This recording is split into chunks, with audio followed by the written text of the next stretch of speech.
Apple Island, the truth about teachers. The school day begins.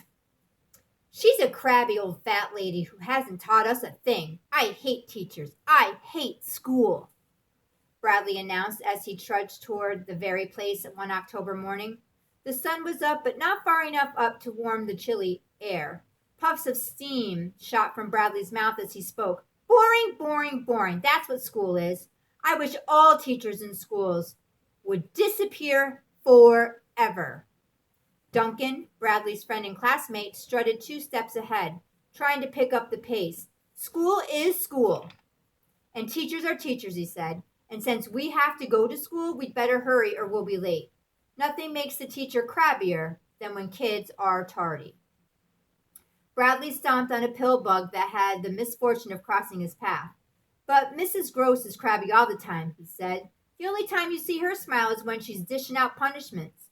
You do one little thing wrong, like forget your homework, and she screams her head off. Mrs. Gross is new at our school, said Duncan. Maybe she'll get better. Who knows? Bradley reached around and slapped his backpack. And think what books she makes us read. Boring. And the math sheets she makes us do. Just problem after problem of the same boring stuff. What about story writing? Asked Duncan. Mrs. Gross puts a gold star on all of my papers. She flunks everything I write, Bradley said. She says I'll never be a good writer since my handwriting and spelling are so bad. I don't think she even reads my stories. The boys stopped at a street corner. A woman wearing an orange vest marched out to the middle of the street. She held up a stop sign on a stick, and a yellow school bus squealed to a halt. Bradley and Duncan strode by the woman, forgetting to stay within the crosswalk. I wonder where Mrs. Gross lives, Bradley mused. Where does any teacher live? Do they cook and do house cleaning? I can't imagine teachers doing anything normal. Teachers are teachers, Duncan repeated. The pair walked through a gate in the chain link fence that surrounded the school grounds. Ring! The morning bell sounded across the playground. From all directions, students streamed toward the beige L-shaped school building. The American flag, flying from the flagpole, waved good morning to them. As Duncan ran ahead, Bradley stopped to slug a tetherball and watch it twirl around the pole. It's Monday, he said. 8 hours until the day's over. 5 days until the week is through. 27 weeks until the year's over. And 8 years until I graduate. School. Who invented it? Why is it here? I hate teachers. I hate everything about school. In class. Bradley shuffled into the classroom. After dumping his jacket on the floor of the coat closet, he slunk into his seat in the third row. He frowned at the Welcome Back to School sign still on the bulletin board. He scowled at the empty aquarium on the counter. He glowered at the blank walls and bare bookshelf. He shook his head at the blackboard, filled with long, tedious sentences to copy, and then he checked the clock above it. Turning, he said to Duncan behind him, 1 hour and 48 minutes until recess. In front of the blackboard, behind a large metal desk, sat the teacher, Mrs. Gross, in a large swivel chair. Even though the desk hid most of the teacher's tremendous bulk, Bradley could see the width of her shoulders, the thickness of her neck, and the flabbiness of her cheeks. The chinless face, the squinty eyes, and a thick lower lip pushed out in a permanent scowl behind him reminded him of an overripe apple. The teacher coughed into her fist, smudging her red lipstick. She lifted a coffee mug off her desk and took a long slug. After patting her puffy brown hairdo, she picked up the attendance book. Morning, students, she said in a raspy voice that caught everyone's attention immediately. Say here when I call your name. Not present, not yes, only here. Understand? Good. Now we begin. Celeste Marie Aardvark. Here, peeped a small girl in the back row. Bradley slumped in his chair as far as he could without slipping off. One quick look around the classroom told him that the entire class was present, but he didn't mind this daily chance to daydream before schoolwork began. Why did Mrs. Gross ever become a teacher, he asked himself. She seems to hate kids. She seems to hate being at the school. I wonder how she became a teacher. Teachers. I'll never figure them out. Bradley Zimmerman? Mrs. Gross's voice thundered.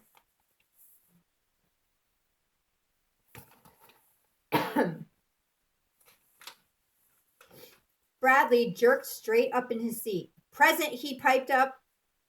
The teacher gave him a frightening scowl before dashing off a final check in her attendance book.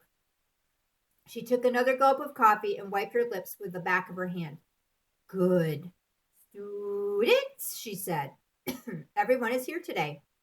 Pushing her knuckles onto the desktop, she slowly stood. Time for mathematics. The classroom filled with the usual groans and gripes following this announcement. Yet before anyone took out a math book, Mrs. Gross said something extraordinary. No need for books today, students. No need for pencils and paper. Today we're going to learn a new type of math. And since the math we have been learning was a new form of the new math, we shall call this math the new math. The students stared at her in stunned silence. Not only had Mrs. Gross's announcement been a shock, but now a rare smile spread across her face. The teacher straightened her dress over her chubby legs and stepped in front of the desk. She picked a large card off her desktop and held it up for us all to see. 6 times 9. Looky here, students, she said, continuing to grin. See what I have? A big flashcard.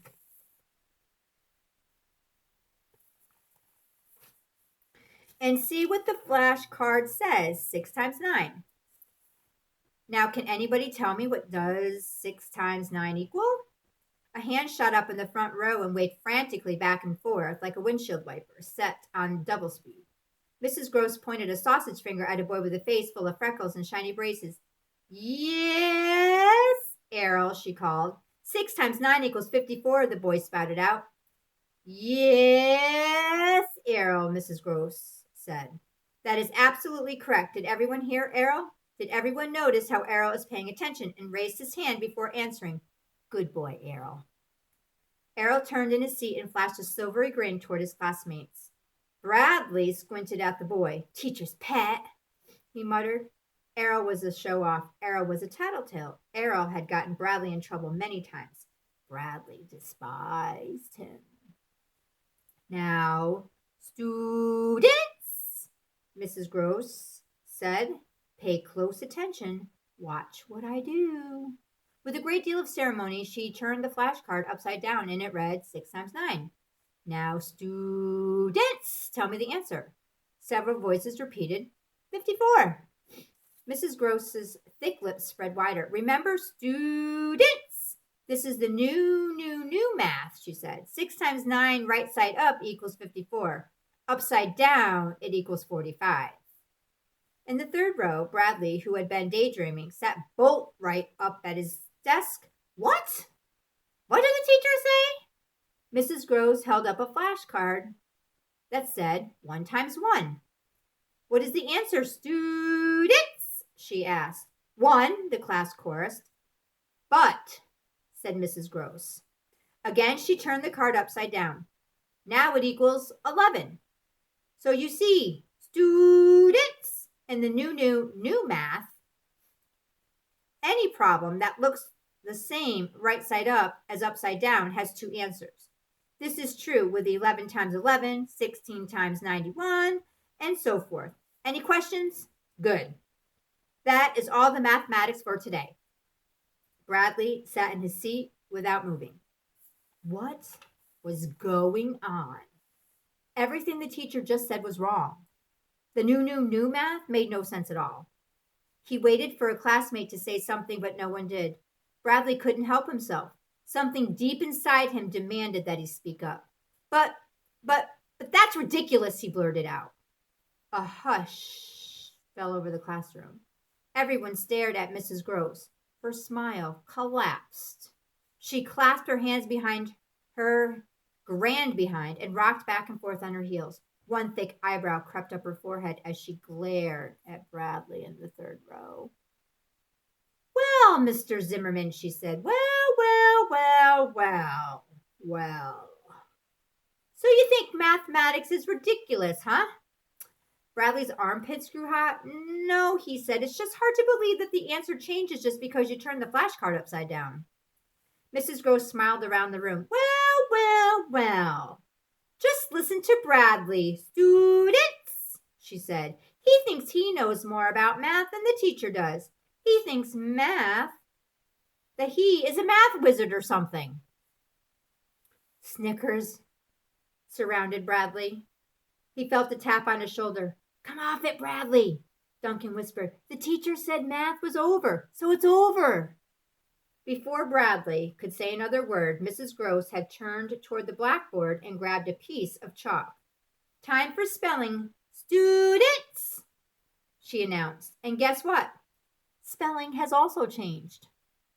Her chalk squeaked against the board as she wrote a list of words. You see, students, teachers have made spelling easier for you. Dictionaries are incorrect. All those nasty silent letters and words are preposterous. From now on, you can leave off the silly E at the end of come, give, and have. Forget that idiotic I in the middle of friend.